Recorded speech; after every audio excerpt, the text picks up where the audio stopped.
بسم اللہ الرحمن الرحیم۔ السلام علیکم، میں ہوں ہارون عباسی۔ ناظرین اکرام، امریکہ سے جو پروانہ آیا تھا پاکستان کی طرف اور وزیر اعظم عمران خان صاحب کی حکومت کو گرانے کے لیے جو سازش کی گئی تھی اور اس خط میں جو چیزیں منشن تھی، وہ خط پوری پاکستانی سیاست پر اثر انداز ہوا۔ وزیر اعظم نے سب سے پہلے 27 مارچ والے دن اسلام آباد پریڈ گراؤنڈ میں اس کو ہاتھ پہ لے کر اس کو لہرایا اور کہا کہ یہ امریکہ سے آیا ہے اور امریکہ نے مجھے دھمکی دی اور میری حکومت گرانے کی یہ سازش کی ہے، اور یہ لوگ سارے اسی لیے میری طرف سے دوسری طرف چلے گئے ہیں، اور یہ ساری جو ہیں کنٹروورشل چیزیں ہوئی اس خط پر۔ اس کے بعد اس خط کی بنیاد پر جو ہے اسمبلیاں ڈیزالو کی گئی، تحریک عدم اعتماد جو ہے وہ بلاک کی گئی، اور اس کے بعد اپوزیشن نے جو ہے سپریم کورٹ میں چیلنج کیا۔ چیلنج کرنے کے بعد سپریم کورٹ کی جانب سے یہ فیصلہ آیا کہ اسمبلیوں کو واپس بحال کیا جائے گا، وزیر اعظم کو بحال کیا گیا، کابینہ کو بحال کیا گیا، اور اس کے بعد حکم یہ دیا گیا کہ اس عدم اعتماد کی جو تحریک ہے، اس پر ووٹنگ جو ہونی ہے وہ بھی دوبارہ سے اس کا آغاز کیا جائے۔ اب یہ ساری صورتحال ہوئی اور آپ نے بھی میرے سے یہ نہ سنا ہوگا، اور اس ساری صورتحال میں نے لفظ خط کے بارے میں تو بات کی، لیکن اس خط کے بارے میں تحقیقات کے بارے میں نے کوئی بات نہیں کی، اور آپ کو کسی نے بھی یہ چیز نہیں بتائی ہوگی۔ اس ساری سچویشن میں، اس سارے سینیریو میں یہ جو کچھ ہوتا رہا، چیزیں یہاں سے وہاں ہوتی رہی، یہاں سے پیسے بکے اور وہاں سے لوگ نکل گئے، تو اس ساری سچویشن میں سپریم کورٹ میں کمیشن کے سامنے سیکیورٹی جو کمیٹی ہے، قومی سلامتی کمیٹی ہے، اس کے سامنے پھر جہاں جہاں یہ خط کی بات کی گئی، اس بارے میں یہ تو کہا گیا ٹھیک ہے یہ خط ہے، سازش ہوئی، سلامتی کمیٹی نے یہ کہا تھا، قومی سلامتی کمیٹی نے یہ چیز کہا، اس اعلامیہ میں لکھا ہوا تھا، اور پاک فوج کے ترجمان نے D G I S P R جو ہیں میجر جنرل بابر جو ہیں، انہوں نے بھی یہ کہا کہ یہ جو اعلامیہ ہے یہ فوج کا ہی موقف ہے، یعنی آپ سمجھ لیں کہ آپ ہم سے باقاعدہ طور پر جو ہے ہمارا اوپینین نہ مانگیں، یہ چیز اعلامیہ میں یہ چیز بتا دی ہے، سازش ہے تو بس سازش ہے، بات ختم۔ لیکن یہ سارا ذکر ہوتا رہا، لیکن اس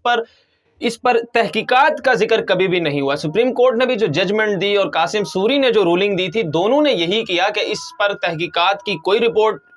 بیان نہیں کی۔ پہلے تو رولنگ اس طرح غلط ہوئی تھی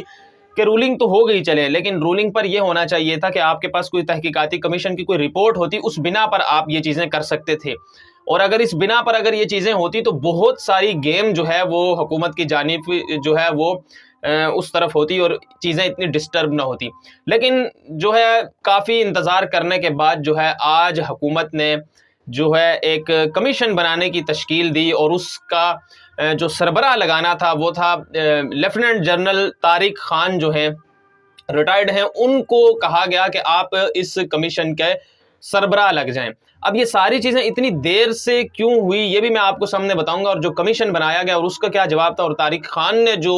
سٹیٹمنٹ دیا اور انہوں نے جو معذرت کی حکومت سے، اس کی بھی کیا وجوہات تھی، یہ میں آگے جا کے ڈسکس کرتا ہوں۔ پہلے تو میں آپ کو یہ بتا دوں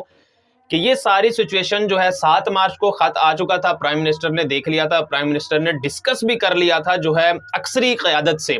تو جب یہ خط ڈسکس ہو چکا تھا تو پھر یہ تقریباً 25 مارچ کو کیوں منظر عام پر آیا، یہ آپ ہونا یہ چاہیے تھا 25 کو پرائم منسٹر نے ہلکا سا ذکر کیا انٹرویو میں، پھر 27 مارچ والے دن پریڈ گراؤنڈ میں انہوں نے لہرایا، یعنی تقریباً 20 دن کا جو گیپ آیا۔ سب سے بڑی وجہ تو اس کی بنتی ہے، اور یہ میں آپ کے سامنے رکھ دیتا ہوں۔ جب پرائم منسٹر نے 7 مارچ کو خط جو ہے وہ ان کو ملا، انہوں نے پڑھا، انہوں نے اکثر قیادت سے شیئر کیا، اور انہوں نے کہا کہ اس پر جو ہے آپ جواب دیں اور ہم جواب دیں گے۔ پہلے یہ طے ہوا کہ جی جواب دیا جائے گا، جو ہے منہ توڑ جواب دیا جائے گا امریکہ کو، اور اس خط کا بھرپور رسپانس کیا جائے گا۔ پھر چیزیں سامنے آئی کہ قوم کے سامنے لایا جائے گا، پھر سپریم کورٹ کے سامنے لانے کی بھی باتیں ہوئی، لیکن پھر جو ہے پاکستان کی اکثری قیادت کی طرف سے وزیر اعظم کو یہ کہا گیا، اور وزیر اعظم کو یہ بات کی گئی کہ اگر امریکہ کو آپ جوابی جو ہے خط لکھتے ہیں اور ان کو جواب دیتے ہیں اور اس کو ڈیمولش کرتے ہیں، یعنی آپ انہیں شٹ اپ کال دیتے ہیں، تو پھر ہو یہ رہا ہے کہ 23 جو مارچ ہے اس میں OIC کا اجلاس ہونا ہے، پریڈ ہے، اس میں چیزیں ڈسٹرب ہو سکتی ہیں۔ اگر آپ یہ کام کریں گے تو امریکہ تو جو ہے دوسرے ملک کی معاملات میں اور اندرونی معاملات میں انوالو ہوتا ہوا نظر آیا ہے ہمیشہ سے، تو وہ یہ کرے گا کہ جو مسلمان ملک پاکستان میں آ رہے ہیں ان کو وہ آنے سے روک دے گا، اور یہاں پر پابندیاں لگا دی جائیں گی، اور ان کو کم از کم آنے سے جب روکا جائے گا تو پھر ساری چیزیں ہماری ڈسٹرب ہو جائیں گی۔ آپ 23 مارچ تک انتظار کر لیں۔ وزیر اعظم نے 23 مارچ تک انتظار کیا، لیکن وزیر اعظم کو اندر سے غصہ تھا، اور ان کو یہ چیز سمجھ نہیں آ رہی تھی کہ یہ ساری چیزیں کس طرف ہوتی ہوئی نظر آ رہی ہیں۔ شاید انہیں اندازہ ہو چکا تھا، ان کے قریبی ذرائع بتاتے ہیں کہ انہیں اندازہ ہو چکا تھا یہ چیزیں کیوں اتنی ڈسٹرب کی جا رہی ہیں؟ خیر ان کو جب کہا گیا 23 مارچ تک انتظار ہوا، پریڈ ہوئی جو ہے، اس کے بعد تحریک عدم اعتماد بھی رک گئی، اس کے بعد OIC بھی ہو گیا، پھر اس کے بعد تحریک عدم اعتماد نے پھر سر اٹھایا. تو پرائم منسٹر نے 27 کو اس لیے فیصلہ کیا کیونکہ رسپانس کوئی خاص نہیں ملا تھا، تو پرائم منسٹر نے یہ فیصلہ کیا کہ وہ عوام کے سامنے یہ خط لے کر جائیں گے اور یہ پبلک کرنے لگے، یعنی وہ قوم کو بتا دیں گے اس بارے میں. اب اگر پرائم منسٹر اس سے بھی لیٹ ہوتے تو پھر تو لوگوں نے بعد میں یہ بے شک جا کر کہتے جی مجھے خط ملا تھا، یہ دھمکی تھی اور انہوں نے یہ سارا دھمکی کے تحت یہ ساری چیزیں کی ہیں، امریکہ نے سازش کی ہے. وہ لوگوں میں اس طرح سے پوٹینشل نہ آتا اور اس چیز کا اتنا اثر نہ ہوتا. لوگ یہ کہتے کہ آپ کو نکال دیا ہے تو اب آپ جو ہے ایک بیانیہ بنا رہے ہیں اور یہ چیزیں کریں. تو پرائم منسٹر نے یہ مجبوری سمجھی کہ وہ 27 کو یہ خط لہرائیں گے اور یہ فیصلہ کر کے وہ نکلے کہ یہ وہ خط جو ہے اس کو پبلک میں لے کر جائیں گے. اور پرائم منسٹر نے اپنے قریبی لوگوں سے کوئی مشورہ نہیں کیا اس بارے میں اور انہوں نے اکثر قیادت کو بھی غالباً اس سے لا علم رکھا. خیر یہ ساری چیزیں ہوتی رہی اور پرائم منسٹر نے اس مقام پر یہ ساری چیزیں وہ لے کر آئے اور مجبوراً لے کر آئے یا جان بوجھ کر لے کر آئے یا حالات ایسے پیدا کیے گئے وہ جان بوجھ کر لے کر آئے. یہ تو اس کا علم اور اس کا اندازہ نہیں لگایا جا سکتا، لیکن بات وہیں پر آتی ہے جب کمیشن بنایا گیا اور حکومت نے کہا کہ اس کی تحقیقات ہونی چاہیے اور اس کے بارے میں جو بھی جو ہے خفیہ ایجنسیز مل کر کام کریں گی اس کے بارے میں ایک رپورٹ بنے گی اور رپورٹ جو ہے سپریم کورٹ میں پیش کی جائے گی اور تمام لوگوں کے سامنے آ جائے گی. اب یہاں پر انٹرسٹنگ سٹوری ہے، جب کمیشن بنانے کی بات ہوئی اور Tariq Khan lieutenant general retire جو ہیں ان کو کہا گیا کہ آپ سربراہی کریں گے، کیونکہ حکومت نے سمجھا اور وزیر اعظم نے سمجھا کہ یہ وہ شخص ہیں جو اس کمیشن کی سربراہی اور اس کمیشن کی جو رپورٹ ہوگی وہ یقیناً حقائق پر مبنی ہوگی اور اس میں یعنی وہ شفاف تحقیقات کی جا سکیں گی. انہوں نے معذرت کی. اب انہوں نے معذرت کیوں کی؟ ان کو کس نے فون کر کے کہا اور کہاں سے کال آئی اور کہا گیا کہ آپ جو ہے وہ اس کمیشن کا حصہ نہ بنیں، اس کی سربراہی نہ لیں؟ اب یہ بات ارشد شریف نے اپنی ایک ٹویٹ میں کہی ہے. انہوں نے یہ کہا ہے کہ ان کے طارق خان کے جو لیفٹیننٹ جنرل طارق خان ہیں ان کی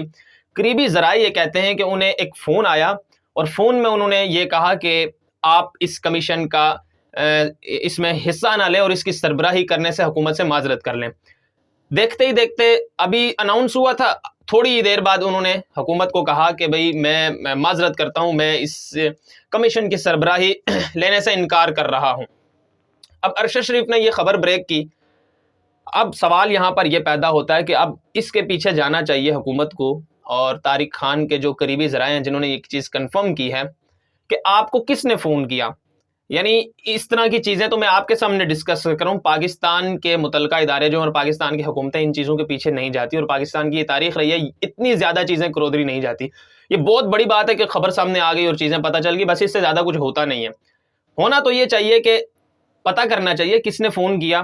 کس نے کہا کہ آپ اس کمیشن کا حصہ نہ بنیں. اگر تو اس طرح کی کوئی چیز نہیں تھی اور یہ بے بنیاد ہے اور یہ الزام ہے تو پھر ارشد شریف کو پکڑ لیں آپ، کیونکہ ارشد شریف کو پکڑ لیں. پھر ارشد شریف نے کس بنیاد پر خبر دی اور ارشد شریف اپنے سامنے وہ ذرائع سامنے لے آئیں اور ان سے بات کر لیں اور جو بھی چیز ہے. لیکن ارشد شریف پر یہ ساری چیزیں